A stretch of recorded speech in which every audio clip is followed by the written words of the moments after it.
Hello viewers. Government of Odisha G and PG department तरफ आपण मानकर नोटिस टी आसी जहाँकि 16 फेब्रुआरी रिलीज होती दैट टू भी 15 फेब्रुआरी रे आपण मानकर गोटे विभिन्न रिक्रुटमेंट को लेकिन गोटे रिव्यू मीटिंग होता जे बर्तमान रिक्रुटमेंट प्रोसेस को लेकिन जार आपण मैंने जानिथिबे जे वर्तमान इलेक्शन पाई सरकार बाद बहुत तत्पर रही ସେଥିପାଇଁ ନିଯୁକ୍ତି 2023ରେ 24 କହିବାକୁ ଗଲେ ଆପଣମାନଙ୍କର ଇଲେକ୍ସନକୁ ଲକ୍ଷ୍ୟ କରିକି ନିଯୁକ୍ତି ସେମାନେ କାଢ଼ୁଛନ୍ତି। ପାଖାପାଖି ପୋଷ୍ଟ ଗୁଡ଼ାଏ ଥିଲେ ମଧ୍ୟ ଆପଣମାନଙ୍କର 92,838ଟି ପୋଷ୍ଟ ଏପ୍ରୁଭ୍ ହେଇଥିଲା। ସେଥିରେ ଆପଣମାନଙ୍କୁ ପାଖାପାଖି 46,992 ପୋଷ୍ଟ ଆପଣମାନଙ୍କର ଏବେ ସୁଦ୍ଧା ଆପ୍ରୁଭ୍ ହେଇଛି। 92,000 ପୋଷ୍ଟ ଆପ୍ରୁଭ୍ କରିବାର ଥିଲା କିନ୍ତୁ ଏବେ ସୁଦ୍ଧା 46,992ଟି ପୋଷ୍ଟ ଆପ୍ରୁଭ୍ କରାଯାଇଥିଲା। ସେଥିରେ ଆପଣମାନଙ୍କର ଆହୁରି ପାଖାପାଖି 29,726ଟି ପୋଷ୍ଟ ଆପ୍ରୁଭ୍ ହେବାରେ ଅଛି।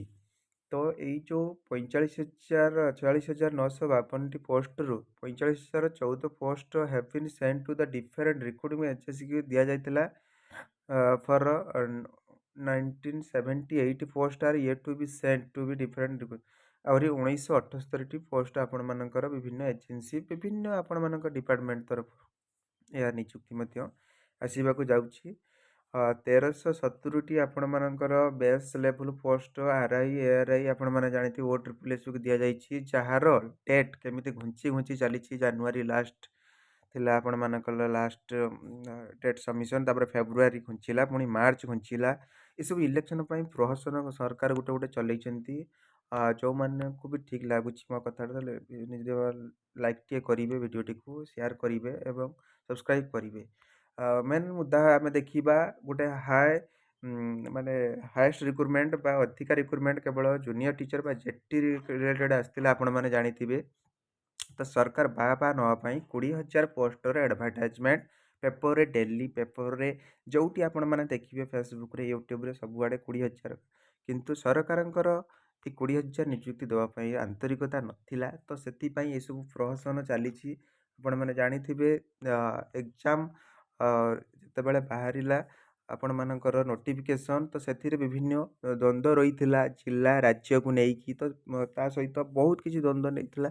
ପିଲାମାନେ ବାର ମଧ୍ୟ ଭିଜିଟ୍ କଲେ। ସେମାନେ କହିଲେ ଟିକିଏ ବି କମା ଫୁଲ୍ ଷ୍ଟପ୍ ଚେଞ୍ଜ କରିବୁ ନାହିଁ। ତ ବର୍ତ୍ତମାନ କ'ଣ ପରିସ୍ଥିତି ହେଇଛି ଆପଣମାନେ ଜାଣିଥିବେ। କ'ଣ ପାଇଁ ଆପଣ ଏଇଟା ନ୍ୟାୟିକ ପରିସ୍ଥିତିରେ ଝୁଲିକି ରହିଛି ବର୍ତ୍ତମାନ। ତ ପିଲାମାନେ ଯେଉଁମାନେ ବି ପାଇଛନ୍ତି ସେମାନେ ବି ସଫର ହେଉଛନ୍ତି, ଯେଉଁମାନେ ନ ପାଇଛନ୍ତି କିଛି ସରକାରଙ୍କର ଏଇସବୁ ଭୁଲ ପାଇଁ, ଯେମିତିକି 2ଟାରେ ଗୋଟେ ପିଲାକୁ ନେବା 2ଟା ପୋଷ୍ଟ ପାଇଁ। ତା ସହିତ ଯେଉଁମାନେ ଏନ୍ଏସ୍ ପିଲା ଅଛନ୍ତି ସେମାନଙ୍କୁ ଆଡ଼୍ କରିକି ଆପଣମାନଙ୍କର ନର୍ମାଲାଇଜ୍ କରିବା, ଯାହାଦ୍ୱାରା ନର୍ମାଲାଇଜେସନ୍ ଇଫେକ୍ଟ ପଡ଼ିବା। ତ ଏମିତି ବି ବହୁତ କିଛି କାରଣ ଅଛି। ଯଦି ସରକାର 1.5 କି 2 ଟାଇମ୍ ପିଲା ନେଇଥାନ୍ତା ତ ଏସବୁ ପ୍ରୋବ୍ଲେମ୍ ଦେଖିବାକୁ ମିଳିନଥାନ୍ତା। ସରକାର ଯଦି ଆନ୍ତରିକତା ଥିଲା 20,000 ପୋଷ୍ଟ ଦେବା ପାଇଁ ତ ନିଶ୍ଚିତ ଭାବରେ ଦେଇଥାନ୍ତା। ଏଇ ରିଗାର୍ଡ଼ିଂ ମଧ୍ୟ ମିଟିଂ ହୋଇଥିଲା, ଯାହାକି 20,000 ଜୁନିୟର ଟିଚର ପୋଷ୍ଟ ଆପଣମାନଙ୍କର କମ୍ପ୍ଲିଟ୍ ହୋଇଛି ବୋଲି ଏଠାରେ ଲେଖାଯାଇଛି, କିନ୍ତୁ କେବଳ ଭେରିଫିକେସନ୍ ହିଁ ସରିଛି। ଆପଣମାନଙ୍କର ରିଜେକ୍ଟ ଲିଷ୍ଟ ହିଁ ଆସିଛି, ତ ଆଗକୁ ପ୍ରୋସେସ୍ ଯାଇପାରି ନାହିଁ।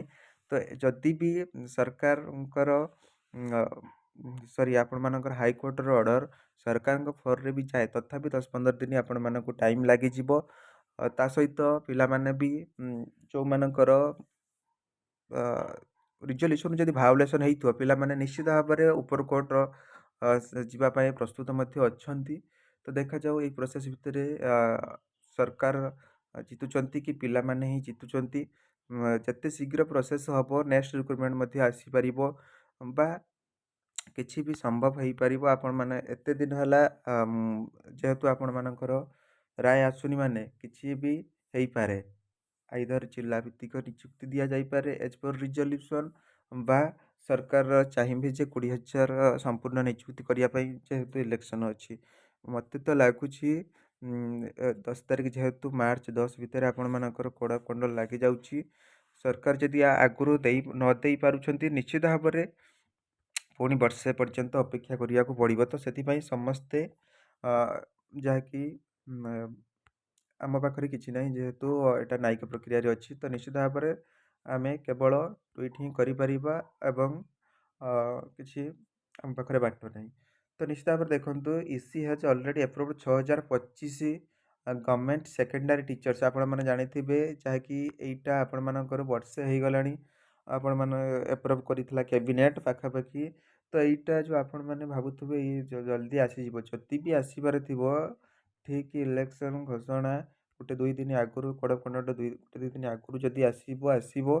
ନହେଲେ ଏଟା ଆପଣମାନଙ୍କର ଯେଉଁ ଏସ୍ଏସ୍ବିରେ 2064ଟି ପୋଷ୍ଟ ଆପଣମାନଙ୍କର ବାହାରିଛି, ତ ଏହାର ପ୍ରକ୍ରିୟା ସରିଲା ପରେ ହିଁ ଆସିବ ବୋଲି ଜଣାପଡ଼ୁଛି। ତ ନିଶ୍ଚିତ ଭାବରେ ଅନ୍ୟ ଡିପାର୍ଟମେଣ୍ଟର ସେମିତି 240ଟି ପୋଷ୍ଟ ଆପଣ ଏଇ ପୋଷ୍ଟ ସିଭିଲରେ ଅଛି, 41ଟି ମେକାନିକାଲ ପୋଷ୍ଟ ଅଛି, 1248ଟି ଆପଣମାନଙ୍କର EIC ପୋଷ୍ଟ ଅଛି, ଗ୍ରୁପ୍ ସି ପୋଷ୍ଟ। ତ ଏଇଭଳି ଭାବରେ ପାଖାପାଖି 29,726ଟି ଭେକାଣ୍ଟ ପୋଜିସନ୍ ଆପଣମାନଙ୍କର 6ଟା ଡିପାର୍ଟମେଣ୍ଟରେ ଆପଣମାନଙ୍କର ଫାଷ୍ଟ ଟ୍ରାକ୍ରେ ବର୍ତ୍ତମାନ ରହିଛି।